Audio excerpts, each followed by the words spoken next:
So, what's up mga kabaryo?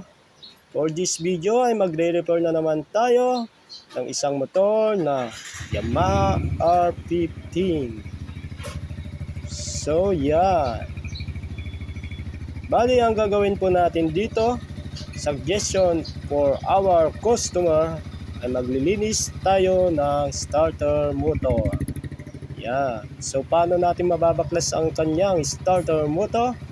So, bali meron pong dalawang tornilyo dito na naka-attach dito sa kanyang crankcase sa gawing left. Yan. So, gagamit lang po tayo dito ng 8mm na tools.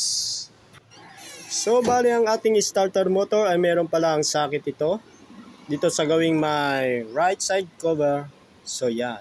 Para matanggal natin tong starter motor ay hugutin lang natin yung sakit na yan. So yan, bali na baklas ko na po ang kanyang starter motor. So gumamit na lang po ako ng tools dito na spoke wrench para maluwagan tong starter motor. Yan. So baklasin na lang natin mga kabaryo.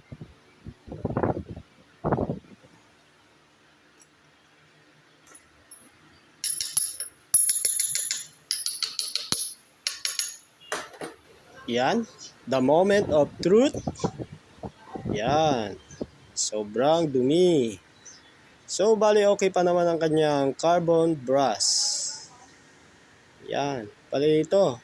Lilinisan na lang natin. So, yan. Gagamit po tayo ng parts cleaner panglinis dito sa pyesa. Yan. Sprayan lang natin itong mga parts na ito, mga baryo, hanggang sa malinisan.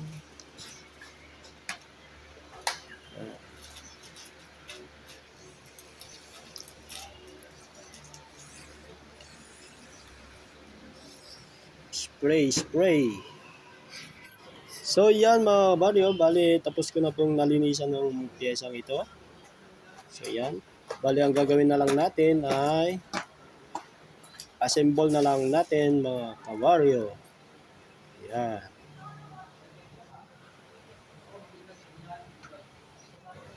Yan mga kabaryo, na-assemble ko na po ang kanyang starter motor. So babalik na natin sa kanyang posisyon. Yeah. So yan mga kabaryo, dahil tapos ko na pong nagawa itong motor na ito. So maraming salamat po sa inyo and bye bye.